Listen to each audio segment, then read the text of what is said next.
श्रीरामचंद्र सो भगवान अद्वैत परमात्मा यत्परब्रह्मो भूर्भुवस्सुः तस्मै वै नमो नमः। ॐ यस्मिन् सर्वं यतो सर्वं यः सर्वं सर्वतश्च यश्च सर्वयोनित्यं तस्मै सर्वात्मने नमः। तस्मै सर्वात्मने नमः। ॐ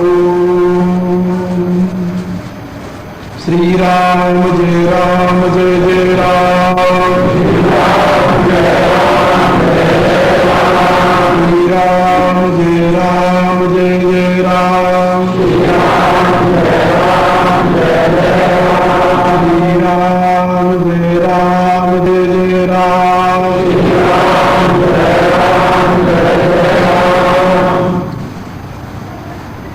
मेरी प्रिय आत्माओं, करुणा निधान भगवान श्री राम की करुणा आप सभी के लिए सदैव कल्याण का सृजन करती रहे, यह मेरी आंतरिक शुभकामना। आज इस व्यास पूजा के पावन अवसर पर आप सभी इस विराटनगर की पवित्र भूमि पर एकत्रित होकर भगवान व्यास देव जी के उत्तम चरित्र का श्रवण किए, साथ में ही अपने श्रद्धानुसार गुरु पूजा और व्यास पूजा की।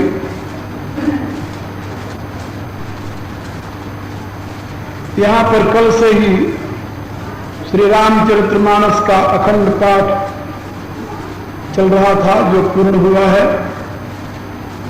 उसकी पूर्णाहुति के पश्चात ये अंतिम कार्यक्रम है इस उत्सव का, जिसमें आप लोग बैठे। मेरे कई शिष्यों द्वारा आप लोग उनके विचार और उनकी भावनाओं को सुना।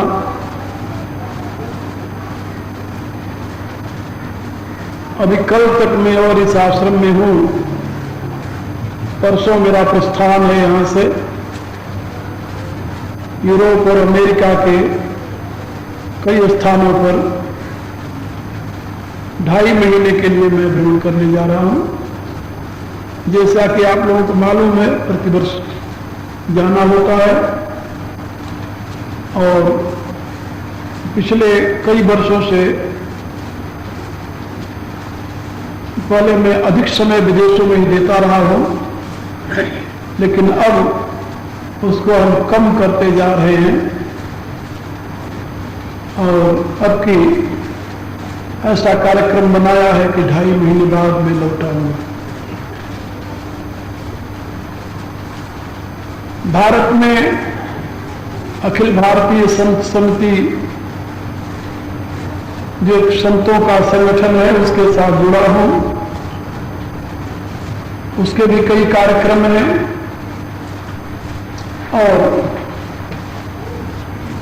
भारत में ब्रह्मर्षि मिशन के कार्यक्रम को भी अब विशेष रूप से विस्तार देने की रुचि है हमारे सभी प्रियजनों की। तो मैं विदेशों में बहुत कम समय लगाऊंगा। बहुत लगाया, 25 वर्ष तक मेरा इस शरीर का जो गोल्डन पीरियड जिसे कहते हैं, वो यूरोप और अमेरिका में मेरा लगा है। लेकिन वो जो वहां लगा वो निरर्थक नहीं गया, बहुत ही सार्थक रहा। लाखों की तादाद में अमेरिकन, यूरोपियन शासक सनातन धर्म के उस विज्ञान सम्मत जीवन विकास की प्रक्रिया से परिचित हुए, लाभान्वित हुए और उसके अनुयायी भी बने। यही कारण रहा है कि कई देशों में अंतर्राष्ट्रीय ब्रह्मर्षि मिशन का अपना आश्रम है, अपने केंद्र हैं, अपने लोग हैं जो वहां रह करके हमारे इन विचारों को प्रचारित और प्रसारित कर रहे हैं। और मेरे लिए भी लोग प्रतीक्षा करते रहते हैं। जहां मैं कभी महीने 2 महीने रहा करता था, अब वहां जब मैं 10 दिन के लिए जाता हूं तो उनको महसूस तो होता है, लेकिन उनको उसमें ही संतोष करना होता है। सोचते हैं ऐसा न हो कि ये 10 दिन आना भी बंद हो जाए, क्योंकि जो लोग बाहर से यहाँ भारत में आते हैं और हमारे बड़े बड़े कार्यक्रमों में भाग लेते हैं, देखते हैं, तो उनको भी ये हैरानी होती है कि यहाँ के लोगों की इतनी चाह है, फिर भी गुरुदेव हमारे लिए समय निकाल कर आते हैं। तो उतने में संतोष करने के लिए वो राजी हैं। बिल्कुल न जाना उनके लिए दुखद होता है, इसलिए जाना अवश्य होगा। कि कब तक जाना होगा? जब तक भगवान की इच्छा होगी, आगे प्रभु जाने। भगवान व्यासदेव के विचारों के प्रचार के लिए ही मुख्यतः इंटरनेशनल ब्रह्मर्षि मिशन की स्थापना हुई। मेरे गुरुदेव का निर्देश रहा कि इस युग के धर्म प्रवर्तक भगवान व्यासदेव और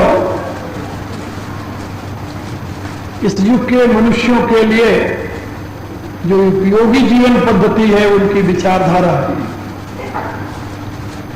यदि उनके विचारों को जनमानस तक सही रूप में पहुंचाया जाए तो मानव समाज में सुख शांति का साम्राज्य उपस्थित हो सकता है। लेकिन दुर्भाग्य ये है जो मैं आप लोगों से कहने जा रहा हूं, क्योंकि आप लोग भारत में रहते हैं, भारत की स्थिति से अवगत हैं। विश्व मंच पर क्या हो रहा है उसका आप लोगों को पूरा बोध नहीं। अखबारों में कभी कभार सुनते होंगे, पढ़ते होंगे। इस समय विशेष करके वैचारिक संघर्ष चल रहा है और बहुत बड़ा संघर्ष चल रहा है, और उस संघर्ष का मूल आधार है, उस संघर्ष के नाते ही एक देश दूसरे देश पर अपनी विचारधारा को थोपना चाहता है। और इस समय इस संघर्ष में 3 विचारधाराएं हैं मुख्यतः। एक विचारधारा क्रिश्चियनों की है, एक विचारधारा मुसलमानों की है, एक विचारधारा कम्युनिस्टों की है। ये 3 विचारधाराएं अपना पूरा जोर लगा रही हैं कि मानव जाति पर किसका अधिकार हो। उसके लिए वो सब कुछ करने के लिए तैयार है। और इन तीनों विचारधाराओं को दुनिया में फैलने में यदि कोई सबसे बड़ी अड़चन है और रोधक शक्ति है, वो चौथी विचारधारा हिंदू धर्म की। क्योंकि ये एक ऐसी विचारधारा है जिसको दुनिया के बड़े बड़े वैज्ञानिकों ने भी स्वीकार किया। एक जर्मनी का फिलोसफर हुआ है शोपेनहावर, नाम सुना हो शायद कुछ लोगों ने अंग्रेजी पढ़ी होगी। उसने उपनिषदों को पढ़ने के पश्चात ये कहा कि ये उपनिषदें मेरे जीवन का अवलंबन है और मृत्यु के बाद भी यही मेरा अवलंबन होगा।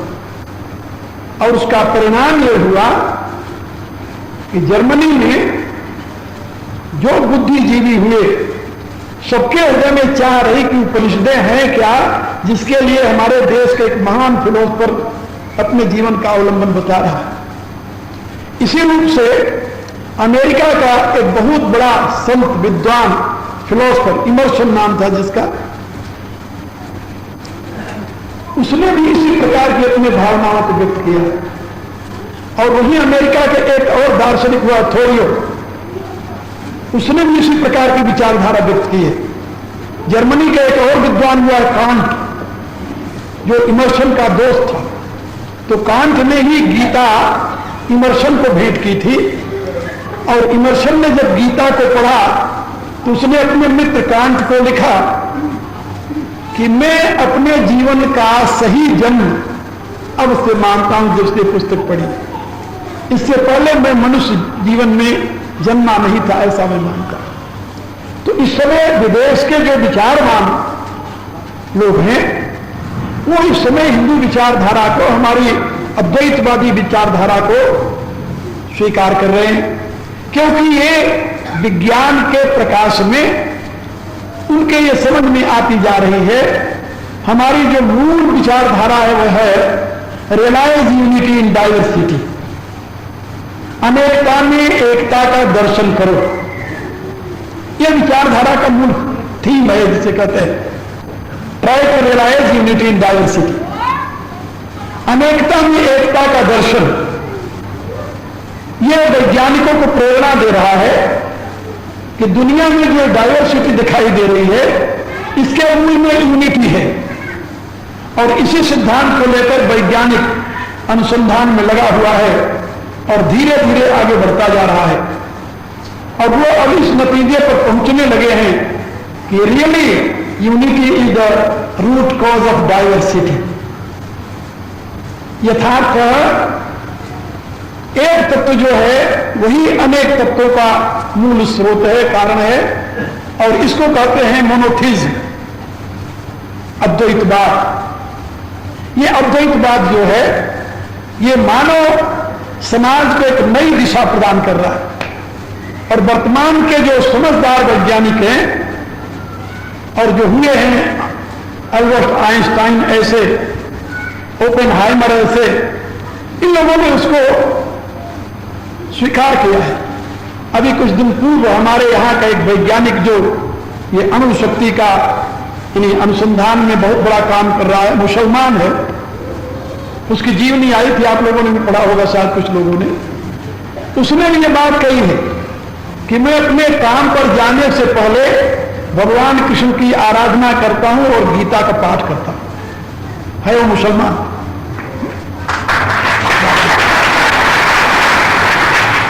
उसने ये नहीं कहा मैं कुरान का पाठ करके जाता हूं, वो कहता है कि मैं भगवान कृष्ण का चिंतन और गीता का पाठ करके फिर अपने काम में प्रवृत्त होता हूं। कहता मैं ही नहीं, मेरे सारे साथी इस प्रकार, क्योंकि उसने प्रेरणा ली है ओपेनहाइमर से। ओपेनहाइमर के साथ 6 लोग और थे, 7 वैज्ञानिकों का ग्रुप था, और उनका नित्य का नियम था पहले गीता का पाठ करके फिर वो अपने काम में प्रवृत्त होते थे। अमेरिका का ओपेनहाइमर, जिसने सबसे पहले अणु शक्ति का विस्फोट किया था। तो मैं आप लोगों को ये बता रहा था कि ये हिंदू विचारधारा जो है, हमारा जो दार्शनिक और वैज्ञानिक पक्ष है, ये इतना स्ट्रॉन्ग है, इतना प्रबल है, इतना लॉजिकल है, इतना यथार्थवादी है कि दुनिया के समझदार लोग इसको स्वीकार करने में तत्पर है। यही कारण है कि आज इस्लाम उन विद्वानों के विचार को नहीं पकड़ रहा है, आज क्रिश्चियनिटी उन विद्वानों के मस्तिष्क को पकड़ने में सक्षम नहीं है। इसलिए वो लोग दौड़ते किसके यहां, जो अनपढ़ हैं, गरीब हैं, दुखी हैं, दीन हैं, उनके सामने सेवा का पाखंड करके उनको अपने मजहब में दीक्षित करते हैं। ये सेवा एक पाखंड है, सही में सेवा नहीं है। अभी जिस महिला के नाम पर भारत ने उसे राष्ट्रीय सम्मान दिया, उसकी सेवा की भावना आप लोगों ने चित्रों में देखा होगा, हाथ में गरीब बच्चे को गोद में लेकर खड़ी होती थी। यह सब उसका पाखंड था। पाखंड इसलिए था कि उसके यहां किसी भी नॉन क्रिश्चियन के लिए एडमिशन नहीं थी। पहले क्रिश्चियन बनो, कैथोलिक, फिर उसके कैंप के अंदर जा सकते हो, फिर उस बच्चे को गोद में ले सकती है, क्योंकि वो बच्चा ईसा मसीह का हो गया, मनुष्य का नहीं रहा। यह उसकी भावना थी, और इस भावना से उसने लाखों हिंदुओं को क्रिश्चियन बनाया। और ये जो धर्म परिवर्तन है, ये राष्ट्र परिवर्तन की भूमिका है, याद रखो। और इसी दृष्टि से ये विदेशी लोग इस रास्ते पर जुटे हुए हैं। कौन कितना अधिक धर्म परिवर्तन करेगा, क्योंकि धर्म परिवर्तन का फल उन्होंने देख लिया है कि भारत में जो विदेशी आए, अरब के लोग और दूसरे देशों के, भारत के हिंदुओं को मुसलमान बनाया, और उसका परिणाम यह हुआ कि भारत के हिंदुओं ने ही जो मुसलमान बने उन्होंने भारत से अलग अपना एक राज्य स्थापित कर लिया जिसका नाम पाकिस्तान है और इधर बांग्लादेश है। तो धर्म परिवर्तन का नतीजा उनको मिला कि भारत को 2 टुकड़े तो आखिर कर दिए। और क्रिश्चियन भी सोच रहे हैं कि जैसे हम भी यदि धर्म परिवर्तन किए और बहुसंख्या हमारे साथ हो गई, चाहे वो अनपढ़ लोगों की हो, चाहे मूर्ख लोगों की हो, चाहे वो निर्बल लोगों की हो, निर्धन लोगों की हो, लेकिन आजकल वोट का जमाना है। यदि हमारा बहुमत हो जाएगा तो हम भी एक भारत का टुकड़ा अपने हिस्से में ले लेंगे। अभी आपने सुना होगा इस समय भारत को चारों तरफ से दुनिया के देश घेर रहे हैं। अखबारों में पढ़ा होगा चाइना के जितने यंत्र हैं, विनाशकारी यंत्र, सबका मुंह भारत के शहरों की तरफ है। और चाइना ने अभी हमारे यहां जो अंडमान निकोबार है उसके पास एक अपना बहुत बड़ा अड्डा बना लिया है। और अब अमेरिका ने क्या किया, बांग्लादेश को पकड़ा करके बांग्लादेश में अपनी सेना पहुंचाना शुरू कर दिया है और बांग्लादेश की रक्षा का भार अपने ऊपर लेकर के, जैसे अमेरिका की सेना जापान में है, कोरिया में है, अन्य देशों में है, ऐसे वो बांग्लादेश में अपनी सेना बैठा रहा है जिससे भारत चारों तरफ फिर जाए। इधर चाइना है, इधर बांग्लादेश में अमेरिका आ गया, इधर पाकिस्तान आपके सर पर बैठा हुआ है।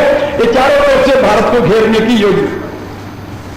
भारत का क्या बिगाड़ेंगे तो भगवान जाने, लेकिन ये तो सामरिक स्थिति की बात है, तो आप लोग देख रहे हो। लेकिन सांस्कृतिक स्तर पर, धार्मिक स्तर पर, वैचारिक स्तर पर भी हमारी बहुत सी अनपढ़ जनता को बहका करके और हमारे छोटे बच्चों को जो उनके स्कूलों में पढ़ रहे हैं उनको बहका करके हमारे देश में एक नए विभाजन की नींव डाल रहे हैं। आप लोगों को मालूम होना चाहिए, जो लोग अंग्रेजी स्कूलों में, कॉन्वेंट स्कूलों में, क्रिश्चियन स्कूलों में अपने बच्चे को पढ़ाते हैं, वो देश का एक बहुत बड़ा द्रोह करते हैं। लेकिन उनको ये पता नहीं है कि मैं देशद्रोह कर रहा। वो सोचते हैं मैं तो अपने बच्चे का भविष्य उज्जवल बना रहा। वो भविष्य उज्जवल बनेगा कि नहीं बनेगा बच्चे का, लेकिन अपने देश का एक बहुत बड़ा द्रोह कर रहे हैं वो, क्योंकि अपने देश की संस्कृति सभ्यता से विपरीत अपने के जीवन में संस्कार दिला रहे हैं, जिसका परिणाम इस देश के लिए हमेशा घातक होगा, हानिकारक होगा। अनजाने में ये काम कर रहे हैं और ये कौन कर रहा है? हिंदू कर रहे हैं। यदि कोई अपने हाथ से अपने पांव पर कुल्हाड़ी मारने के लिए तैयार हो जाए तो दूसरा क्या बचाएगा उसे? हम अपने विनाश के रास्ते तो स्वयं प्रशस्त कर रहे हैं, इसमें दूसरे का क्या दोष हम कहें? तो इस समय वैचारिक संघर्ष जो चल रहा है, इस्लाम के लोग अधिक से अधिक लोगों को इस्लाम में दीक्षित करने की कोशिश कर रहे हैं। जिन गांव में कभी कोई नाम नहीं जानता था मस्जिद का और उसका निवास के सब, ये हमारे अगल बगल के गांव जो हम आए थे आज से 25 वर्ष पहले, यहाँ कुछ नहीं पता था, और आज उन गांवों में मदरसे चल रहे हैं और उसका पैसा सरकार दे रही है। आपको जानकर आश्चर्य होगा, यहां जो मदरसे चलते हैं उसका पैसा धार्मिक शिक्षा के लिए मदरसे चलाते हैं मुसलमान, और उसका पैसा भारत सरकार दे रही है, उनकी तनख्वाह दे रही है। अरब कंपनी से तो आई रहे तो बात छोड़िए, लेकिन भारत सरकार की मैं बात बता रहा हूं कि भारत सरकार उनकी तनख्वाह देती है मदरसा चलाने के लिए। और यदि आप कोई कार्यक्रम इस धर्म से चलावें तो आपके लिए सुविधा नहीं है, क्योंकि वो मानवों की फैसिलिटी है। तो मेरे कहने का कि इस समय तो भारत में हिंदू होना एक प्रकार का गुनाह है, अपराध है कि आप हिंदू हैं। इसलिए आपके लिए कोई फैसिलिटी नहीं है, कोई सुविधा नहीं। कोई सरकार आ जाए, सभी सरकारों की, सभी पार्टियों की एक ही नीति है कि हमें किसी प्रकार से शासन मिल जाए। जो कल तक हिंदू धर्म की गीत गाते रहे, आज वो शासन में आकर क्या कर रहे हैं आपको मालूम है। इसलिए मैं आप लोगों से निवेदन कर रहा था, इस वैचारिक संघर्ष में यहां पर एक तरफ से ईसाई आक्रमण कर रहे हैं, दूसरी तरफ से मुसलमान आक्रमण कर रहे हैं, और तीसरी तरफ से कम्युनिस्ट आक्रमण कर रहे हैं। कम्युनिस्टों का आक्रमण कम नहीं है, बहुत जोर का है, और वो है निर्बल भारत में। इसलिए वो साथ किसका दे रहे हैं? मुसलमान और ईसाइयों का, क्योंकि आखिर मूल से तो ही है, तो मुसलमान और ईसाइयों का सहयोग दे रहे हैं। अभी आपने सुना होगा कम्युनिस्ट पार्टी ने घोषणा की है कि यदि सोनिया गांधी प्राइम मिनिस्टर बन जाए तो हम कांग्रेस को सपोर्ट देने के लिए तैयार हैं, क्योंकि सोनिया एक कट्टर क्रिश्चियन है और CIA के एजेंट थे जो भारत में आकर बैठी हुई है और लाखों हिंदुओं को उसने क्रिश्चियन बनवाया बैठे बैठे। आज भी करोड़ों रुपया वो क्रिश्चियनिटी के प्रचार में खर्च कर रही है, जो 3 पुस्तकों की पाप की कमाई उसके घर में इकट्ठा हुई है। और भारत के लोग इतने मूर्ख हैं कि उस विदेशी महिला को आगे लाकर के सोचते हैं यदि वो प्राइम मिनिस्टर बन जाए तो इस देश का उत्थान हो जाएगा। अभी 3-4 दिन पहले एक लेख आया था अरुण नेहरू का, पंजाब केसरी में भी छपा था, आप लोगों ने किसी ने पढ़ा होगा। और मैं पढ़कर के हैरान रहा कि अरुण नेहरू ऐसा व्यक्ति है जो उसी नेहरू खानदान से संबंध रखता है। उसने इतने स्पष्ट शब्दों में लिखा था कि भारत की जनता यदि पढ़े तो उसकी आंख खुल जाए। लेकिन मैं जानता हूं कि भारत के बहुसंख्यक हिंदू इतने अपने धर्म के विषय में मूर्ख हैं, अपने भविष्य के विषय में इतने अंधकार में हैं कि उस प्रकार की बातें में पढ़ते हैं ना वो समझ में आता है। उसने 7 शब्दों में लिखा था कि जिस सोनिया गांधी को भारत के गरीबी का पता नहीं, भारत के जीवन का पता नहीं, भारत के यानी किसी धर्म कर्म का पता नहीं, भारत के रीति रिवाज का पता नहीं, भारत की जनता के जीवन विधान का पता नहीं, जन्म से मृत्यु लेकर के क्या उसका करने उसका पता नहीं, वो भारत में प्राइम मिनिस्टर बन करके क्या करेगा? वो पूछता है कि अरे भारतवासियों, तुम ये सोचो कि तुम्हारे लिए वाजपेयी उपयोगी है या सोनिया गांधी उपयोगी है, किसको तुम वर्ण करना चाहते? अरुण नेहरू लिखता है, कहता है लेकिन इतनी बुद्धि भ्रष्ट हुई है हिंदुओं की। आप तो जानते हो कि आज भी भारत में 85% हिंदू हैं और 15% में सब है। इतना विस्तार हो गया है क्रिश्चियन का, मुसलमानों का, तब भी उनकी संख्या सब मिलकर के 15% से ज्यादा नहीं है। आप समझे? इससे ज्यादा नहीं हो भारत की आबादी में। लेकिन 85 करोड़ हिंदू हैं आज भारत में, 85 करोड़, क्योंकि 1 अरब की आबादी अब भारत की हो गई है, उसमें 85 करोड़ हिंदू रहते हैं। और वो हिंदुओं की दुर्गति देखिए, उन्हीं के कारण सरकार बनती है, उन्हीं के कारण सरकार गिरती है। लेकिन वो इतने मूर्ख हैं कि अपने धर्म का, अपने राष्ट्र का, अपने देश का हित अहित कुछ नहीं जानते, वो केवल अपना स्वार्थ जानते हैं। और इसी स्वार्थ के कारण भला सोचिए, 3.5 करोड़ आबादी वाला इंग्लैंड और 40 करोड़ की आबादी पर राज्य किया भारत में 6,500 मील दूर आकर के। ये मुट्ठी भर ये मुसलमान, जिसको 22 लाख की आबादी वाला इजराइल, यहूदी उनके नाक में नकेल किए हुए हैं, और उन मुट्ठी भर मुसलमानों ने आकर भारत पर शासन किया, जहां की हिंदुओं की आबादी करोड़ों की तादाद में थी। ये क्यों ऐसा हुआ? ये हिंदू समाज आखिर क्यों गुलाम बना मुसलमानों का, क्यों गुलाम बना क्रिश्चियनों का, अंग्रेजों का? केवल अपनी मूर्खता के नाते, अपने अहंकार के नाते, अपनी अज्ञानता के नाते और अपने ज्ञानाभिमान के नाते हम सबसे अच्छे हैं, हम बहुत ऊंचे हैं। इस अहंकार ने उनको कहीं का नहीं छोड़ा, उनको पतित बना दिया। और गुलामी के द्वारा हम एक दिन पढ़ रहे थे, ये हमारे देश में जितने भंगी, जिसको आप कहते हैं हरिजन, इनके पूर्वजों की जीवनी पढ़ रहा था और आपको जानकर हैरानी होगी। मैं बहुत वर्षों से खोज कर रहा था कि भाई हमारे किसी भी धर्म ग्रंथ में जहां पर जातियों का विवरण है, अनुलोम जातियां और प्रतिलोम जातियां, मूल में 4 जातियां थी, ब्राह्मण, क्षत्रिय, वैश्य और शूद्र। फिर इनके अनुलोम और प्रतिलोम संबंध से अनेक जातियां बन गई। प्रतिलोम संबंध माने क्षत्रिय की कन्या वैश्य को ब्याही गई या वैश्य के साथ उसका संबंध हो गया, उससे संतान पैदा हुई। ब्राह्मण की कन्या क्षत्रिय के साथ संबंध किया, उससे संतान पैदा हुई। प्रतिलोम कहते हैं। और इस प्रकार से प्रतिलोम, ब्राह्मण की लड़की यदि एक शूद्र के साथ संबंध कर लिया तो उससे पैदा हुआ चांडाल। प्रतिलोम प्रक्रिया रही है। और ये सारी जातियों की मैंने भूमिका पढ़ी, इतिहास पढ़े भारत के ग्रंथों में, लेकिन हमें कोई ऐसी जाति नहीं मिली कि भारत में कोई ऐसी प्रतिलोम प्रक्रिया से उत्पन्न हुई जाति है जो लोगों की विष्ठा उठाती हो। ऐसा मैंने नहीं पढ़ा। मुझे बहुत हैरानी हुई कि हर्षवर्धन काल तक हमारे देश में भंगी नहीं थे। हर्षवर्धन काल तक आपको जानकर आश्चर्य होगा, भंगी नाम कोई जाति नहीं थी हर्षवर्धन काल तक। और ये बीच में कहां से पैदा हो गई? फिर हमने इसका इतिहास देखा और इन भंगियों के गोत्र, और आपको जानकर आश्चर्य होगा कि भंगी जाति में जो लोग इस समय हैं वो अधिकांश ब्राह्मण और क्षत्रिय हैं। जो अपना धर्म नहीं छोड़े। मुसलमानों ने जबरी इनसे विष्ठा उठाने का काम दिया, इनको एक दंड रूप में दिया और उन्होंने कहा मैं विष्ठा उठाऊंगा लेकिन धर्म नहीं छोड़ूंगा। आज पूरे भारत में आप देखिए कहीं धर्मी आपको मुसलमान नहीं मिलेगा। आप जानते हैं? नहीं जानते। मैं आपको बता रहा था वो मूल या तो ब्राह्मण है या तो क्षत्रिय है।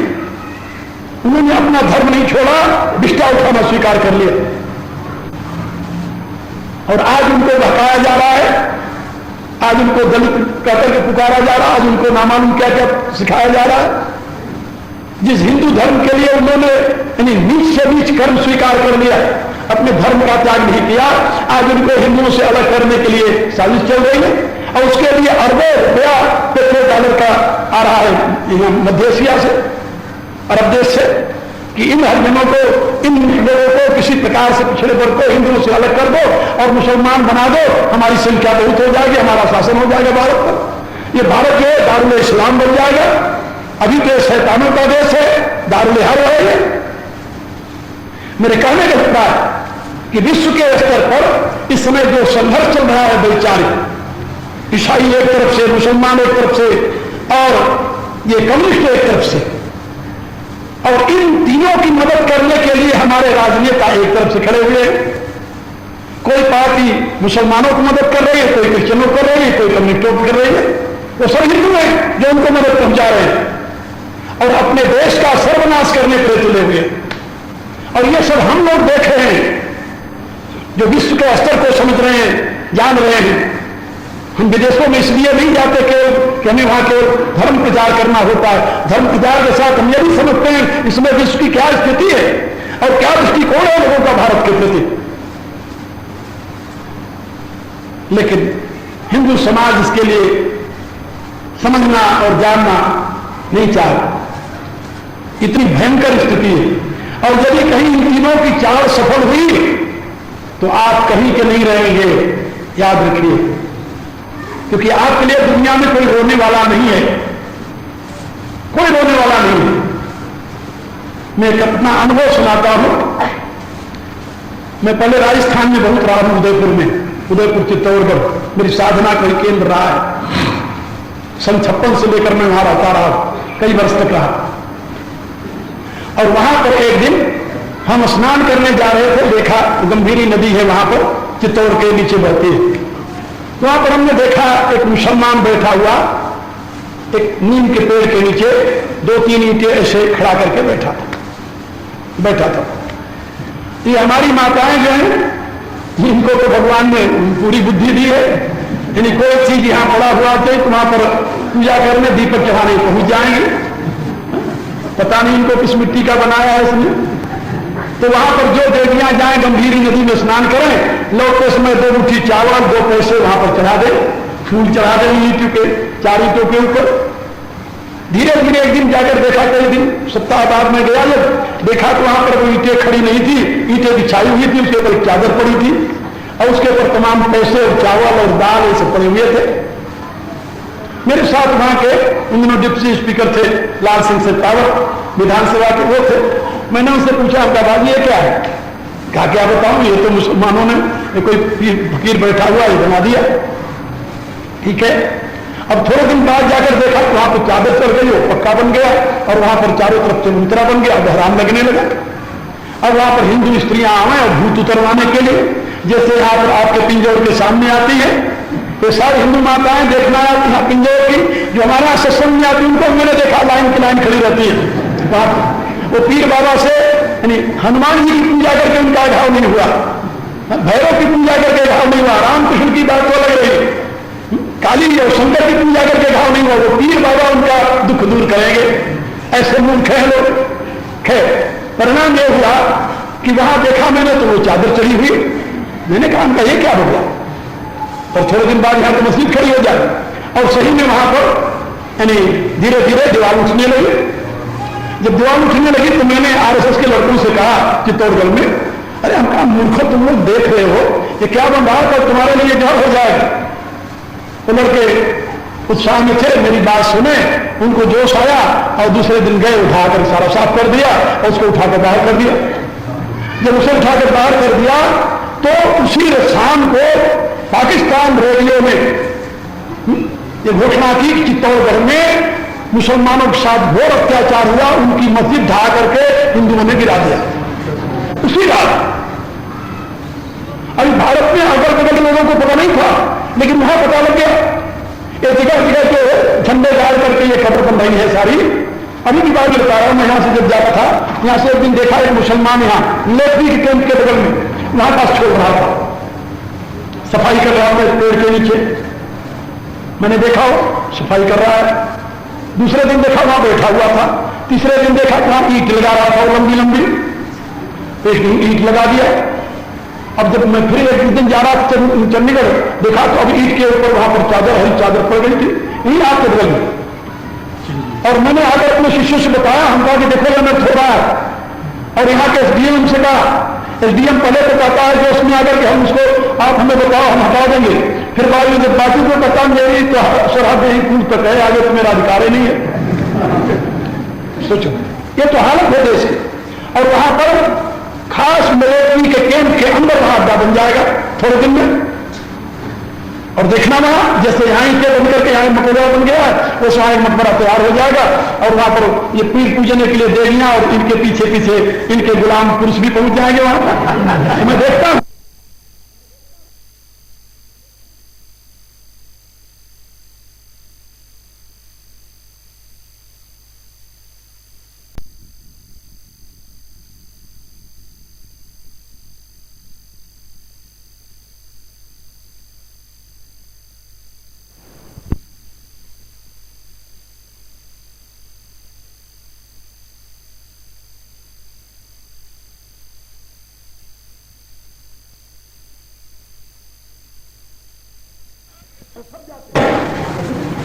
वहां बत्ती जलाएगी, पीर पूजेगी, दक्षिणा वहां चढ़ाएगी, पैसा आएगा उससे इस्लाम का प्रचार होगा।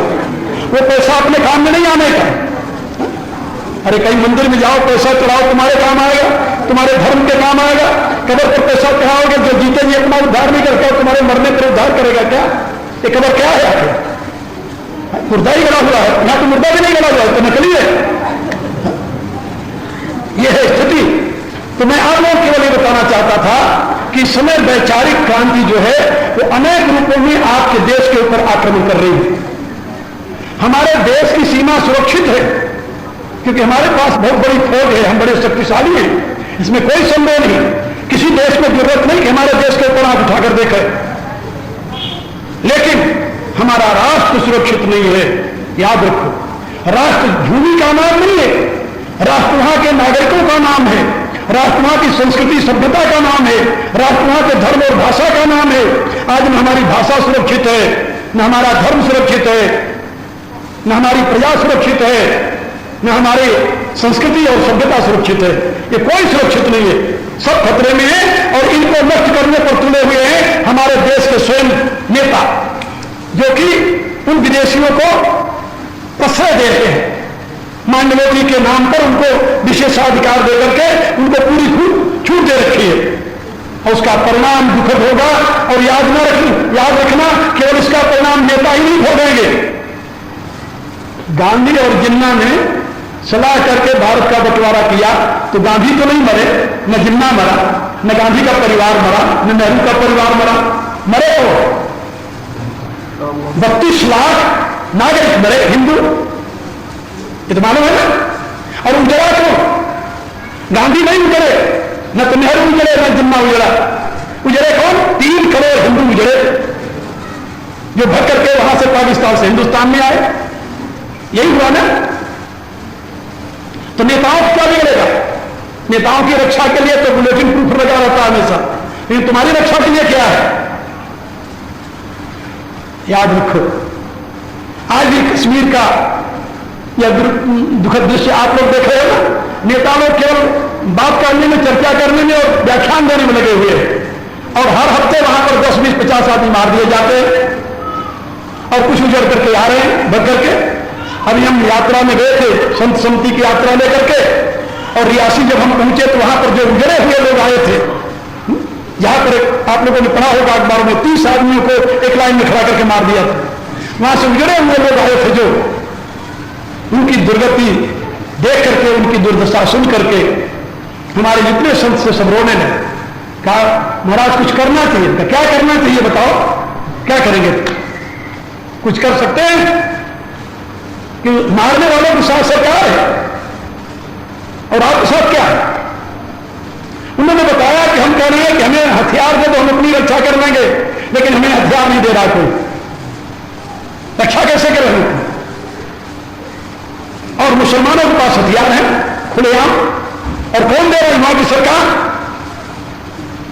और ऊपर से तो भारत के साथ वो गीत गाता है कि हम भारत के हैं, हम भारत हमारा है, लेकिन अंदर से आपको जानकर आश्चर्य होगा कि जम्मू प्रोविंस जो है उसमें 20% मुसलमान थे और 80% वहां हिंदू थे। और अब वो फारूक अब्दुल्ला पूरे मुसलमानों को जो मुस्तफोर रहते थे वो सबको लाकर जम्मू प्रोविंस में बसा रहा है और लाखों मुसलमानों को उसने बसाया। ये जितनी डेवलपमेंट हो रही, जितने वहां पर क्वार्टर बन रहे हैं, ये सब मुसलमानों के लाभ हो रहा वहां पर। हिंदू को ये नहीं लेगा कौन वहां पर? और ये स्थिति है और उसकी चाल है कि जम्मू भी हिंदू बहुल जो है समाप्त हो जाए, मुसलमान बहुल हो जाए। और श्रीनगर का इलाका मुसलमान बहुल पहले से ही है, तो कश्मीर उसके अपने हाथ में होगा। और भारत के ऐसे चमचागिरी करता रहेगा और भारत के राजनेता कहते रहेंगे हाँ हाँ ठीक है ठीक है। वो देखता रहा कि अभी अभी ऐसा नहीं हो कि भाजपा है तो हमें उलटना पलटना शुरू कर दे, तो बड़ा होशियार आदमी। अमेरिका के इशारे पर उसने झंडा हिला दिया, मैं तो भाजपा का समर्थक हूं। भाजपा वाले फूल कर कुत्ते हो गए, हाँ ठीक है अब तो मेरे साथ हो गया हो। अब चाहे वहां अनर्थ करे, चाहे लोगों का सर्वनाश कर दे, भाजपा कोई चिंता नहीं है क्योंकि फारूक अब्दुल्ला हमारे साथ है। यानी ऐसी ये कूटनीति चल रही है, आम लोग इसको देख भी नहीं पा रहे हैं और देश के विनाश की योजनाबद्ध प्रक्रिया आगे बढ़ाई जा रही है। इसलिए हमें किसी धर्म से कोई घृणा नहीं है। हमारे सैकड़ों नहीं हजारों की तादाद में क्रिश्चियन शिष्य हैं अमेरिका में, यूरोप में। हम उनको कभी नहीं कहे तुम क्रिश्चियनिटी छोड़ दो हिंदू बन जाओ, कहते ही नहीं। बहुत से मुसलमान मेरे शिष्य हैं उन देशों में रहने वाले। लेकिन ये जो राष्ट्रघाती योजनाएं इस समय चल रही, इसका मुझे दुख अवश्य है। यदि भारत नहीं रहेगा, और भारत क्या है? भारत इस भूमि के टुकड़े का नाम नहीं है, याद रखना। भारत नाम है यहाँ की संस्कृति का, यहाँ की सभ्यता का, यहाँ के धर्म का, यहाँ के जीवन विधान का, यहाँ के हिंदू विचारधारा का, उसका नाम भारत है। भूमि का नाम भारत होता है, कुछ होता है। भूमि मुसलमानों ने ले ली, उसका नाम पाकिस्तान रख लिया। भूमि मुसलमानों ने ले ली, उसका नाम बांग्लादेश रख लिया। तुम क्या करोगे? भारत कहां रखोगे? भारत ही था जिसको आज बर्मा कहते हैं, लंका कहते हैं, नेपाल कहते हैं, और आज चाइना का एक भाग बन गया जिसको त्रिवेंद्रम कहते। कभी त्रिविष्टक जो था तिब्बत, वो त्रिविष्टक था भारत का, देवताओं की राजधानी थी त्रिविष्टक। आज वो तिब्बत बन करके चाइना में चला गया नेहरू जी की कृपा से। तो मेरे कहने के बाद कि आज भारत कोई देश का नाम नहीं है, भारत एक संस्कृति का नाम है, सभ्यता का नाम है, एक धर्म का नाम है, वहां के नागरिकों की जीवन पद्धति का नाम है। और यदि वही नहीं रहेगा तो भारत रह करके क्या करेगा? भूमि तो वही है, तब भी भूमि वही थी, अब भी भूमि वही है। सिंधु नदी तब भी वही बनती थी, अब भी बसती है। लेकिन सिंधु नदी कभी हिंदुओं का मूल स्थान थी, आज वहां हिंदू नाम कोई चीज नहीं रहता। इसलिए मैं आप लोगों से निवेदन कर रहा था कि आप लोग सजग होकर अपने धर्म के विषय में, अपने कर्तव्य के विषय में, अपने राष्ट्र के विषय में जागरूक हो और इसके लिए अपनी योग्यता और क्षमता के अनुसार कुछ करने के लिए तत्पर हो। मेरे यहां पूजा कराने की वृत्ति नहीं है। आप लोग आवे मेरी पूजा करें, दक्षिणा दे और चले जाए, हम खुश हो जाए, मेरा ये उद्देश्य नहीं है। और मैं इस उद्देश्य के लिए मैंने कभी गुरुडम्ब का सहारा लिया। मैं एक विचारक हूं, दार्शनिक हूं, और दुनिया के लोग मुझे दार्शनिक के रूप में जानते हैं, इसीलिए मेरा आदर करते हैं। आप आदर करते हैं महात्मा के नाते, गुरु के नाते, लेकिन विदेशों में जो लोग आदर करते हैं एक फिलोसफर के नाते करते हैं, एक विचारक के नाते करते हैं, एक वैज्ञानिक विचारधारा को धर्म की जामा पहनाकर प्रचार प्रसार करने के नाते करते हैं। और मैं यही चाहता हूं कि भारतीय जनता जागृत हो, अपने भविष्य के निर्माण के लिए अपने अतीत की उपलब्धियों का प्रयोग करते हुए अपने वर्तमान में सक्रिय हो। यदि सक्रिय होगी तो उसका कल्याण होगा। अन्यथा भगवान व्यासदेव के सारे रचित ग्रंथ केवल लाइब्रेरीज में ही रह जाएंगे और उसका मूर्त रूप कहीं नहीं आएगा। ये मेरी बात आप लोग याद रखना। इसी के लिए मैं जाता हूं, जहां वहां आवाहन करता हूं कि हमें कुछ नौजवान लड़के चाहिए, लड़कियां चाहिए, जो समाज और राष्ट्र के लिए अपने जीवन को समर्पित करें, जो इतनी महान कार्य की पूर्ति के लिए कटिबद्ध होकर आगे बढ़े। मैं जानता हूं जो वृद्ध लोग हो जाते हैं उनके हाथ में माला शोभा देती है, लेकिन जवान के हाथ में माला शोभा नहीं देती। याद रखो, एक जवान आदमी हाथ में माला घुमावे और तिलक लगाकर बैठा रहे तो उसके जीवन को लांछन, शर्म की बात। जवान व्यक्ति के हाथ में या तो शस्त्र शोभा देता है या शास्त्र शोभा देता है, माला शोभा नहीं देती। बूढ़े के हाथ में माला शोभा देती है, ठीक है, अच्छा आपने माला उठाया, राम नाम जप रहा कि तुझसे करना क्या है, जो करना था वो तो कर लिया, और करने के जब समय था तभी कुछ नहीं किया तब क्या करेगा। इसलिए मैं आप लोगों से निवेदन कर रहा हूं कि आप लोग अपने धर्म, अपनी संस्कृति, अपनी सभ्यता, अपने राष्ट्र की रक्षा के लिए सजग होइए, तत्पर होइए और अपने बच्चों में, अपने परिवार में इस प्रकार के संस्कार डालिए जिससे आपके जीवन में कहीं कुसंस्कार के दर्शन न हो। और जो लोग अपने बच्चों को क्रिश्चियन स्कूलों में पढ़ा रहे हैं उनसे मैं कहूंगा कि जब वे अपने देश को प्यार करते हैं तो अपने बच्चों को वहां से हटा लें और उन स्कूलों में पढ़ाने। बड़े अच्छे अच्छे स्कूल खुले हैं, हिंदुओं ने खोल रखा है, जहां अपने संस्कार दिए जाते हैं। अभी आपके यहां पंजाब में अनेकों स्कूल हैं, डीएवी वालों के स्कूल हैं, मेरे अपने स्कूल हैं, लोग चलते हैं, और हमारे सिख भाइयों के स्कूल हैं।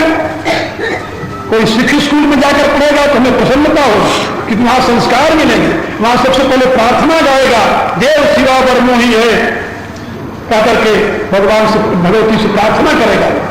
लेकिन क्रिश्चियन स्कूल में जाकर क्या सीखेगा, कौन सी प्रेरणा ग्रहण करेगा, कौन से संस्कार ग्रहण करेगा। इसलिए आप लोग इस सत्य को समझें और समझ करके अपने परिवार को, अपने समाज को, अपने राष्ट्र को सुरक्षित रखने के लिए तत्पर हो। यदि आप लोग मेरी बातों पर विश्वास करते हैं, आस्था रखते हैं, तो इस प्रकार का जीवन बनाने अपने लिए और अपने समाज के लिए कल्याणकारी होंगे। यदि इसके विपरीत ये जो कुचक्र चल रहे हैं, जो देश नहीं राष्ट्र के लिए घातक हैं, यदि उसके विषय में आप सजग नहीं हुए तो याद रखना, पाप करना उतना बड़ा अपराध नहीं है जितना बड़ा अपराध है पाप को सहना।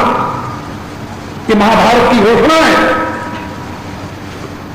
भगवान ने अर्जुन से कहा कि दुर्योधन ने पाप किया है, वह उतना बड़ा पापी नहीं है जितना बड़ा पापी भीष्म पितामह और द्रोणाचार्य, जिसने सामर्थ्य रहते हुए पाप को सहा।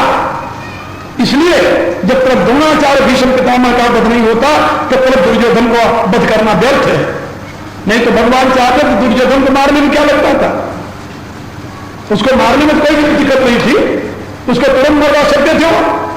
अर्जुन के पास ऐसे ऐसे बाण थे, उनका अपना चक्र ही इतना प्रबल था कि जब शिशुपाल ऐसे को भरी सभा में एक सेकंड में मार सकते थे, 2 टुकड़े कर सकते थे, तो दुर्योधन को मारने में उनको क्या देरी लगती। लेकिन वो जानते थे कि अकेले दुर्योधन को मारने से काम नहीं बनेगा। आज एक दुर्योधन मारेंगे, कल 2 दुर्योधन और पैदा हो जाएंगे, क्योंकि जहां पर शक्तिशाली लोग पापमय कृत्यों को देखते रहे और सहते रहे और सर नीचे करते रहे, वहां पर अनेकों दुर्योधन पैदा होते रहेंगे। क्या समझे।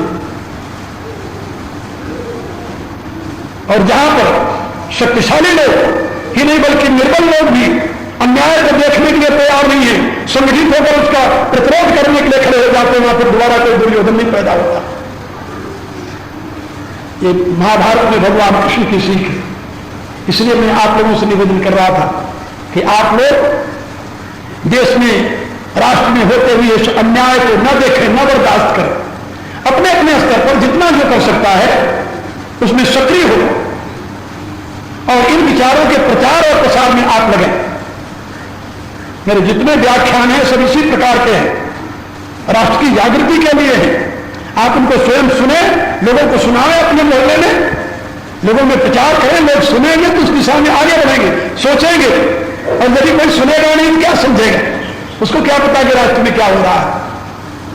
तो आप लोग यदि मेरी विचारधारा में रुचि रखते हैं और अपने देश का हित चाहते हैं, अपना हित चाहते हैं, अपने समाज और राष्ट्र का हित चाहते हैं, तो अपने आप को सजग करें, सक्रिय करें, सामर्थ्यवान बनावें, जिससे आपका अपने राष्ट्र का उत्थान हो और ये भारत पुनः गौरव के साथ विश्व मंच पर अपने सर को ऊंचा करके खड़ा हो सके। ये मेरी आंतरिक अभिलाषा है। इसलिए मैं अपने शिष्यों के साथ सदैव विभिन्न प्रकार के कर्मों में जुटा रहता हूं। इसी भावना को लेकर मैं साधु समाज में गए और संत समिति में जितने नौजवान संत थे, मेरी बात सुनकर सब मेरे साथ को लिए और उनका एक बहुत बड़ा ग्रुप मेरे साथ है। और यदि मैं उनकी बात मानूं, जो कह रहे हैं कि देश में बहुत बड़ी क्रांति उत्पन्न हो जाएगी, लेकिन मैं भी थोड़ा शांति के रास्ते पर चलते हुए उन लोगों को भी समझाया करता हूं जो हमारे शिष्य यानी सहयोगी संत हैं। और अब जो वृद्ध संत हैं वो भी कहते हैं कि ये सारा समाज जो है ये इनके विचारों के अधीन है, ये चाहे तो इनको व्यवस्थित रखे, नहीं तो इनको खुली छोड़ दे तो देश में एक महान अनर्थ हो जाए। लेकिन मैं चाहता हूं कि वैचारिक क्रांति आवे। जब तक जनता हमारा साथ नहीं देगी तब तक 10-20 हजार महात्मा क्या करेंगे? कुछ नहीं कर सकते, क्योंकि हमें तो जनता के लिए काम करना है, जनता में जाना है। तो जनता हमारा साथ दे तो महात्माओं का प्रयत्न सार्थक होगा।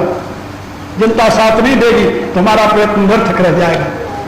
इसी भावना के साथ मैं आप लोगों से पुनः निवेदन करूंगा कि ब्रह्मर्षि व्यासदेव जी के विचारों के प्रचार और प्रसार के लिए जो भारतीय संस्कृति का मूल आधार है, इंटरनेशनल ब्रह्मर्षि मिशन की स्थापना हुई।